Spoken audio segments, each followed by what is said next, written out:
Audiobook do livro Seth fala, A Eterna Validade da Alma. Capítulo 4.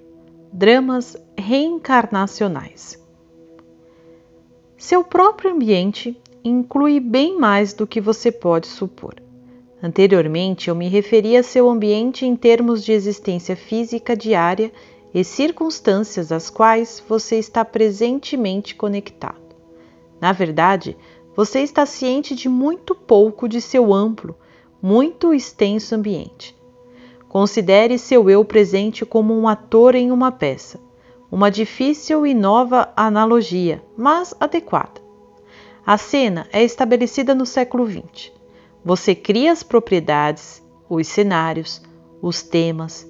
De fato, você escreve, produz e atua em toda a produção.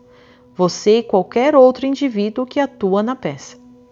Você está tão focado em seus papéis, no entanto, tão intrigado pela realidade que criou, tão entranhado nos problemas, nos desafios, nas esperanças e aflições de seus papéis particulares, que esqueceu que eles são suas próprias criações. Esse drama intensamente comovente, com todas as suas alegrias e tragédias, pode ser comparado à sua vida presente, seu ambiente presente, ambos individuais e em massa. Mas há outras peças acontecendo simultaneamente, nas quais você tem uma parte a atuar. Essas têm seus próprios cenários, suas próprias propriedades. Elas ganham lugar em diferentes períodos de tempo. Uma pode ser chamada de a vida do século XX a.C. Outra pode ser chamada de vida no século XVIII ou nos anos 500 a.C. ou no ano 3000 depois de Cristo.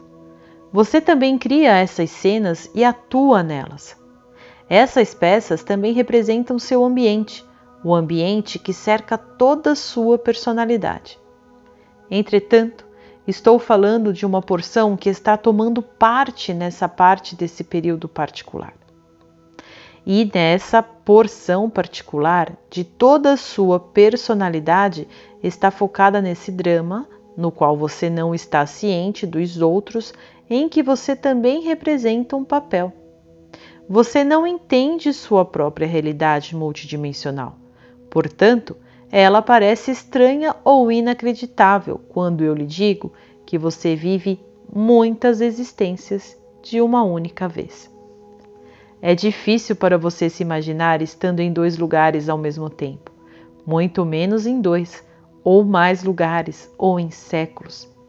Agora, colocando simplesmente, tempo não é uma série de momentos. As palavras que você fala, os atos que você realiza, parecem ganhar lugar no tempo, como uma cadeira ou mesa parecem ocupar espaço. Essas semelhanças, entretanto, são uma parte das propriedades complicadas que você estabeleceu antecipadamente e com a cena que você precisa aceitar como real. 4 da tarde é uma referência bem acessível. Você pode dizer a um amigo: eu o encontrarei às 4 da tarde na esquina, ou em um restaurante para bebermos algo, ou para batermos um papo, ou para almoçarmos, e seu amigo saberá precisamente onde e quando encontrará você. Isso acontecerá a despeito do fato de que 4 horas da tarde não tem um sentido básico, mas é um acordo mutuamente designado, um acordo de cavalheiros, se você preferir. Se você for ao teatro às 9 da noite, mas as ações da peça acontecem na manhã, então os atores são mostrados tomando seu café. Você aceita o tempo como um dado da cena. Você também finge que é de manhã. Cada um de vocês está agora envolvido numa produção muito ampla, na qual todos concordam com certas suposições básicas que servem à estrutura na qual a cena ocorre. As suposições implicam em que tempo é uma série de momentos após outros, em que um mundo objetivo existe independentemente de sua própria criação e percepção dele, em que você é encapsulado dentro dos corpos físicos que vocês têm usado e em que vocês estão limitados pelo tempo e espaço. Outras suposições aceitas pelas mesmas razões incluem a ideia de que todas as percepções vêm através de seus sentidos físicos. Em outras palavras, que todas as informações lhes vêm do nada, de fora, e de que nenhuma informação vem de dentro. Então, você é forçado a focar intensamente sobre as ações que pratica. Agora, esses vários jogos, esses pedaços periódicos de criatividade representam o que você chamaria de vidas reencarnatórias. Todas elas existem basicamente de uma só vez. Aqueles que ainda estão envolvidos nesse seminário altamente complicado e passional, chamado existências reencarnatórias, acham difícil ver além delas. Alguns, descansando entre as produções como foram, tentam se comunicar com aqueles que ainda estão representando suas partes no jogo, mas eles mesmos estão à deriva, por assim dizer, e podem ver apenas muito distantemente.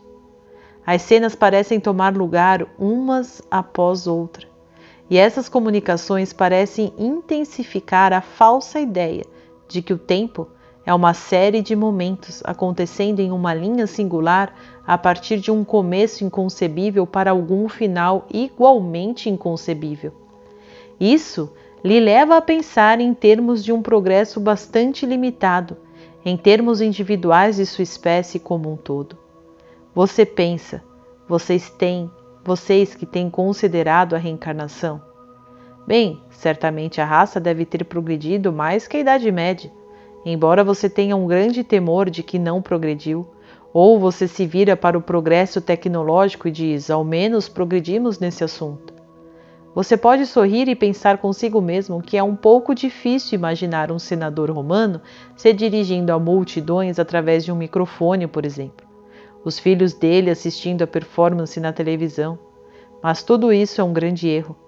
O progresso não existe mais nos termos em que você o considera do que no tempo. Em cada peça, ambos, individual e em massa, problemas diferentes são estruturados. O progresso pode ser medido em termos de maneiras particulares, nas quais aqueles problemas foram ou não resolvidos.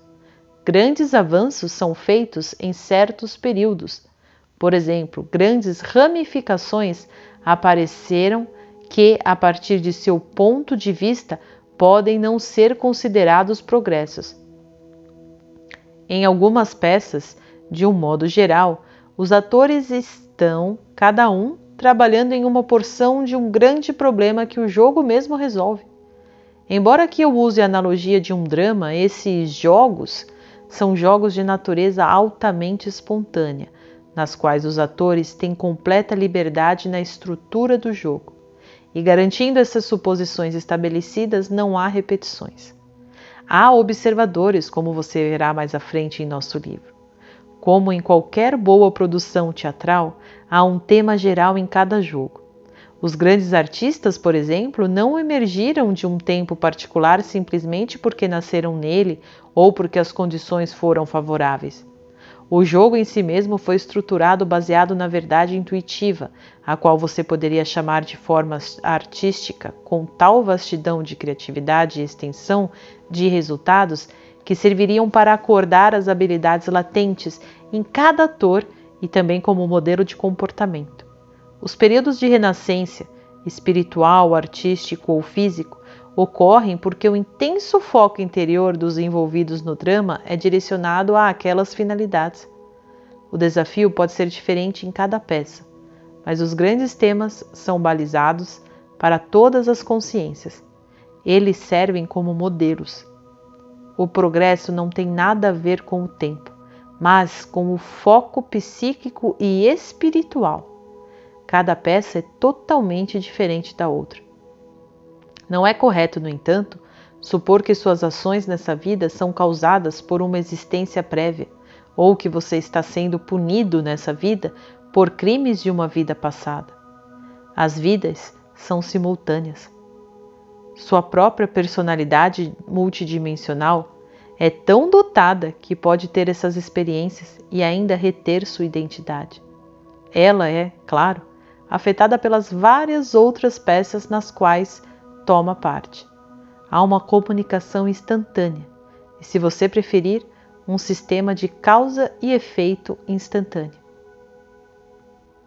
Essas peças dificilmente são sem propósito. Nelas, a personalidade multidimensional aprende através de suas próprias ações. Ela tenta uma variedade infinita de posturas, comportamentos padronizados, atitudes e provoca a mudança nos outros como resultado. A palavra resultado automaticamente infere em causa e efeito, a causa acontecendo antes do efeito, e isso é simplesmente um pequenino exemplo do poder de tais distorções e das dificuldades inerentes envolvidas com o pensamento verbal, pois isso sempre implica em um esboço de linha singular. Você é o eu multidimensional que tem essas existências, que cria e toma parte nessas cenas apaixonadamente cósmicas, por assim dizer. É somente porque você foca nesse papel particular agora que você identifica todo o seu ser com ele. Você estabelece esses papéis para si mesmo por uma razão. É a consciência, e a consciência está num estado de tornar-se, e assim esse eu multidimensional do qual falo não é uma estrutura psicológica completa e terminada. Ela também está num estado de vir a ser. Ele está aprendendo a arte da realização e tem consigo recursos criativos infinitos, possibilidades ilimitadas de desenvolvimento. Mas ainda tem que aprender o significado de realização e precisa encontrar em si mesmo formas de trazer para a existência aquelas criações não mencionadas que estão dentro delas. Assim, ela cria variedades de condições nas quais operar e estabelece desafios próprios, alguns fadados a falharem em seus termos, ao menos inicialmente, porque ela primeiro precisa criar as condições que trarão novas criações relacionadas. E tudo isso é feito com grande espontaneidade e alegria ilimitada. Por essa razão, você cria muito mais ambientes do que percebe. Agora, cada ator atuando no papel focado na peça possui uma linha orientadora interior. Consequentemente, ele não é deixado abandonado em uma cena em que esqueceu sua própria criação. Ele tem conhecimento e informação que vem a ele através do que eu chamo de sentidos interiores. Consequentemente, ele tem outras fontes de informação além das limitadas à produção. Cada ator sabe isso instintivamente, e há períodos estabelecidos e permitidos para que o interior jogue, no qual cada ator descansa de forma a restaurar a si mesmo. Nesses períodos, ele é informado através dos sentidos interiores sobre seus outros papéis, e ele percebe que ele é muito mais do que a autoaparência em qualquer peça. Nesses períodos, ele entende que teve sua mão na escrita da peça e que é livre dessas suposições que o oprimem enquanto ele está ativamente concentrado nas atividades do drama. Esses períodos, é claro, coincidem com seu estado de sono e condições de sonho. Mas também há outras situações quando cada ator vê bem claramente que ele está cercado pelas propriedades e quando a visão dele, de repente, transpassa a aparente realidade da produção. Isso não significa que a peça não é real ou que não deve ser levada seriamente. Isso significa encenar um papel importante. Cada ator tem que, ele mesmo, perceber, no entanto, a natureza de sua produção e sua parte nela. Ele tem que atualizar, fora do confinamento tridimensional, dos atos da peça. Há uma grande cooperação atrás de tais produções momentâneas, e ao entrar em seu papel, cada ator primeiro se atualiza com a realidade tridimensional. O eu multidimensional não pode atuar dentro da realidade tridimensional até que se materialize uma porção de si mesmo dentro dele. Dentro dessa realidade, ele traz ao seu redor todos os tipos de criatividade e desenvolvimento que não pode aparecer de outra forma. Ele precisa então impulsionar a si mesmo desse sistema, no entanto, através de outro ato, outra atualização da parte de si mesmo que é tridimensional. Durante sua existência tridimensional, ele ajuda outros de maneiras que eles não seriam ajudados, e ele mesmo é beneficiado e desenvolvido de modos que seriam impossíveis de outra maneira. O significado da peça está dentro de você, no entanto. É apenas sua porção consciente que atua muito bem, e ela está seguramente focada dentro das estruturas da produção. O propósito de qualquer vida está disponível a você, o conhecimento sobre a superfície do ego consciente que você conhece. Todos os tipos de sugestões e pistas também estão disponíveis. Você tem o conhecimento de toda a sua personalidade multidimensional à sua disposição. Quando você percebe que tem esse conhecimento, lhe permite resolver os problemas ou enfrentar os desafios que você estabeleceu rapidamente, em seus termos, e também áreas adicionais da criatividade pelas quais toda a cena ou produção pode ser enriquecida. Como uma extensão, então, do fluxo através do eu consciente, que você permite as intuições e conhecimento do eu multidimensional, até este ponto não apenas você executa mais efetivamente seu papel na peça, mas também acrescenta nova energia, compreensão e criatividade à dimensão completa. Agora parece a você claro que você é a única parte consciente de si mesmo, pois você está se identificando com o ator nessa produção particular. As outras porções de sua personalidade multidimensional, nessas outras peças reencarnatórias, são também consciência. E porque você é uma consciência multidimensional, você também é consciência em outras realidades ao lado dessas. Sua personalidade multidimensional, sua verdadeira identidade, o você real, é consciência de si mesma, como si mesma, em quaisquer destes papéis. Estes pedaços de período geralmente têm um propósito particular. Pela mesma natureza da consciência, ela procura materializar a si mesma em tantas dimensões quanto possível, para criar a partir de si mesma novos níveis de consciência, novas ramificações. Fazendo isso, ela cria toda a realidade. A realidade está sempre num estado de vir a ser. Os pensamentos que você tem, por exemplo, em seu papel de ator, ainda são completamente únicos e conduzem a uma nova criatividade. Certos aspectos de sua própria consciência não poderiam ser preenchidos de outro modo. Quando você pensa em reencarnação, você supõe uma série de progressões. Ao invés disso, as várias vidas crescem do que seu eu interior é. Eles não são empurrados para você por alguma agência externa. Eles são um desenvolvimento material conforme sua consciência se abre e se expressa de muitos modos possíveis. Isso não é restrito a uma vida tridimensional, nem é restrito à existência tridimensional sozinha. Sua consciência, então, assume muitas formas, e essas formas não precisam ser semelhantes a quaisquer outras, digamos como uma lagarta que se transforma em borboleta. A alma ou entidade tem completa liberdade de expressão. Ela muda sua forma para se adequar à sua própria expressão, e ela forma ambientes como estágios estruturados e mundos para se adequar a seus próprios. Cada estrutura traz novos desenvolvimentos. A alma ou entidade é energia espiritual altamente espiritualizada. Ela forma qualquer corpo que você usa e é o poderoso motivo atrás de sua sobrevivência física, pois dela você tira sua vitalidade. A consciência nunca é passiva, mas busca a criatividade incessantemente. A alma, no entanto, ou entidade, dota a realidade tridimensional e o eu tridimensional com seus próprios atributos. As habilidades da entidade residem dentro do eu tridimensional.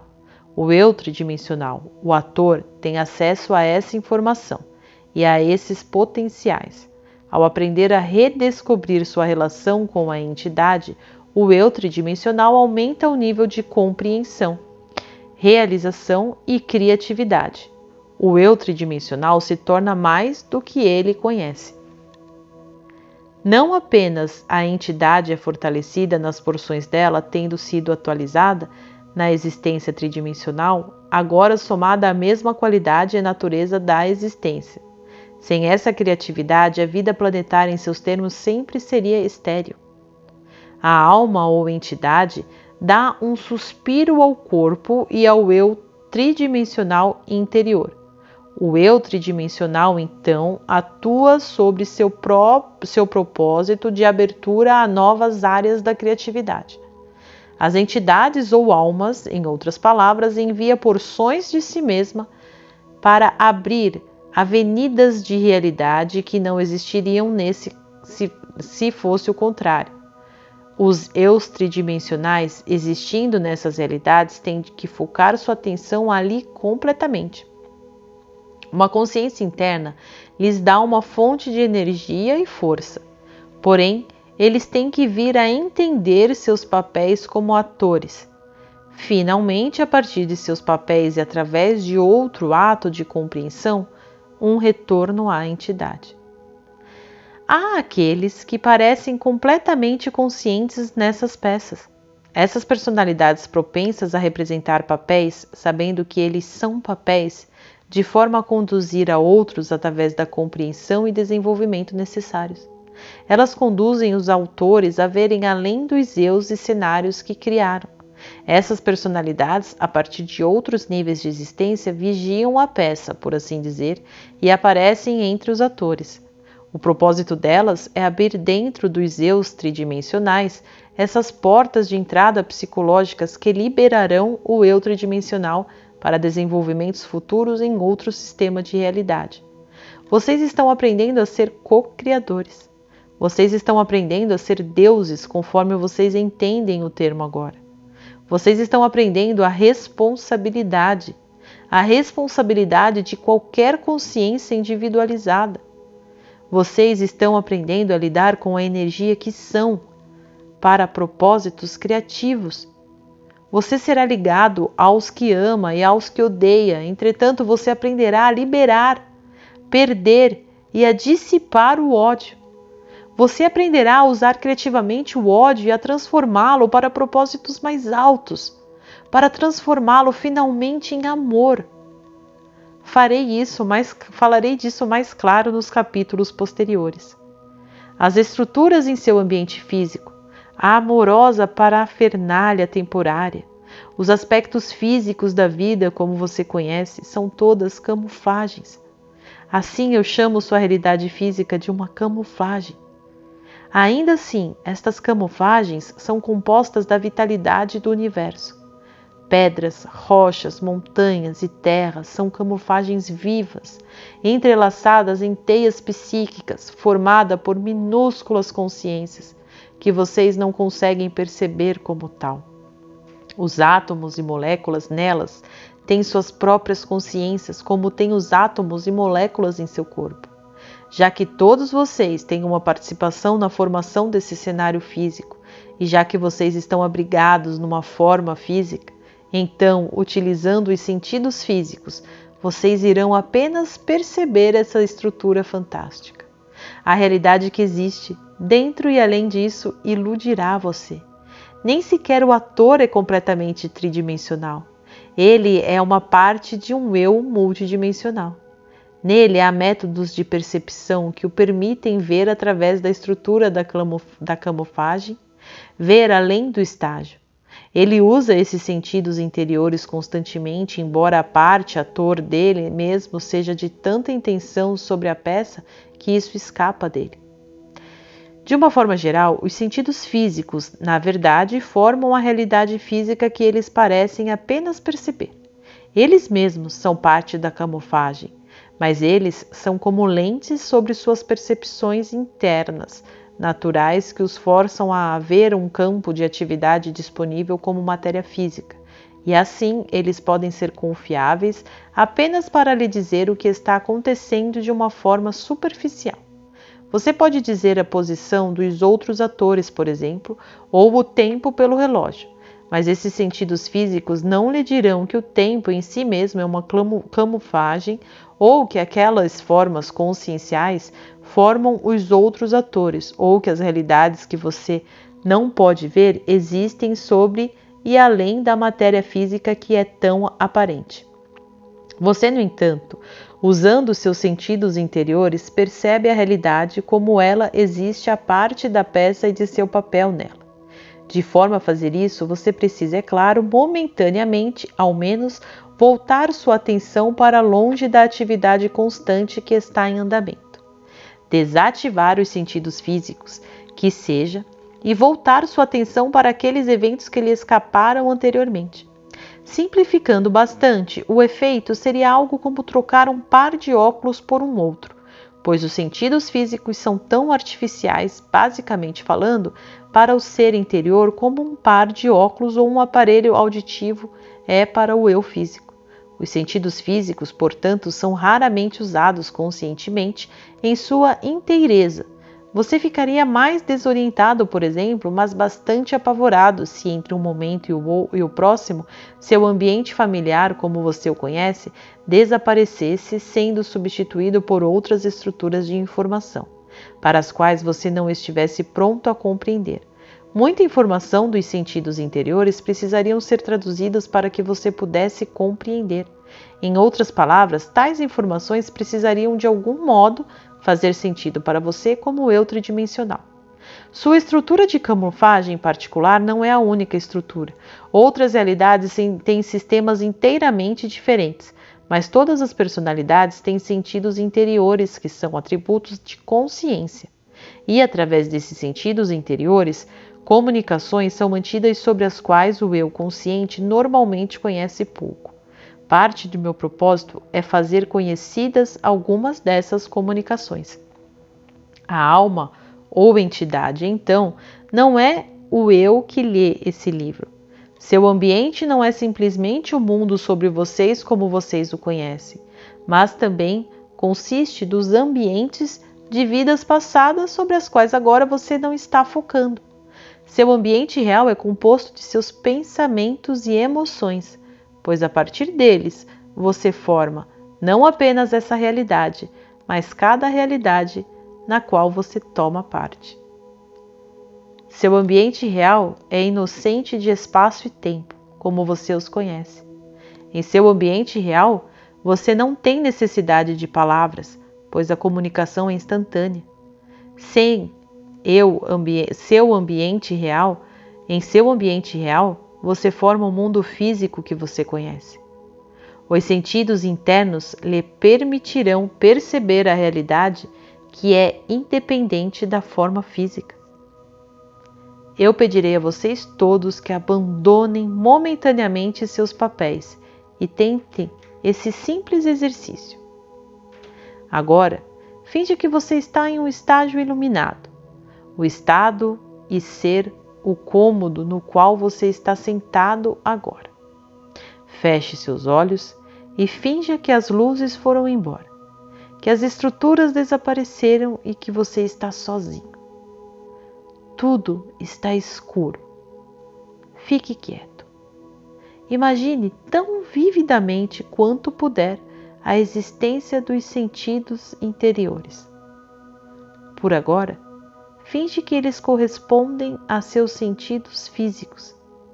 Limpe sua mente, todos os pensamentos e preocupações. Seja receptivo. Muito gentilmente, escute não aos sons físicos, mas aos sons que vêm através de seus sentidos interiores. As imagens podem começar a aparecer. Aceite-as como visões tão válidas quanto as que você vê fisicamente. Finja que há um mundo interior e que ele lhe será revelado quando você aprender a percebê-lo com esses sentidos interiores.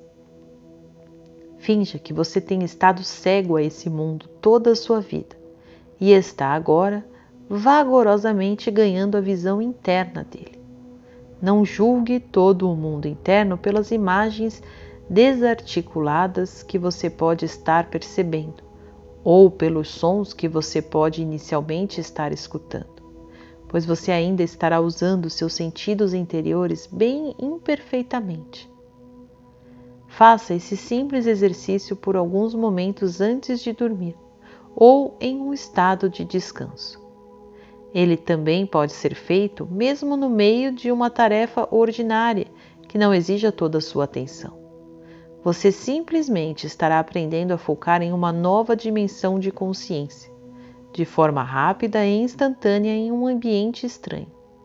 Lembre-se que você apenas perceberá fragmentos. Simplesmente os aceite, mas não tente fazer nenhum julgamento generalizado ou interpretações nesse estágio. 10 minutos por dia para começar é o suficiente. Agora, a informação nesse livro está sendo dirigida para alguma extensão através dos sentidos interiores da mulher que está em transe quando escrevo isso. Tal empenho é o resultado da precisão interna, altamente organizada e de treino. Hubert poderia não receber a informação de mim. A informação poderia não ser traduzida ou interpretada enquanto ela está intensamente focada no ambiente físico. Assim, os sentidos internos são canais que propiciam a comunicação entre as várias dimensões da existência. Mesmo assim, aqui a informação tem que ser distorcida de alguma forma quando é traduzida para os termos físicos. Ao contrário, nada poderia ser percebido. Usei bastante tempo enfatizando o fato de que cada um de nós forma nosso próprio ambiente, porque quero que você perceba que a responsabilidade por sua vida e ambiente é sua mesma. Se você acreditar no contrário, então você é limitado. Seu ambiente representa a soma total do conhecimento e da experiência. Quanto mais você acreditar que seu ambiente é objetivo e independente de você mesmo, em uma larga extensão, você se sentirá impotente para mudá-lo, para ver além dele, ou para imaginar outras alternativas que podem ser menos aparentes. Mais tarde, nesse livro, explicarei vários métodos que lhe permitirão mudar seu ambiente benéfica e drasticamente. Também discuti a reencarnação em termos de ambiente porque muitas escolas do pensamento superenfatizam os efeitos das existências reencarnatórias.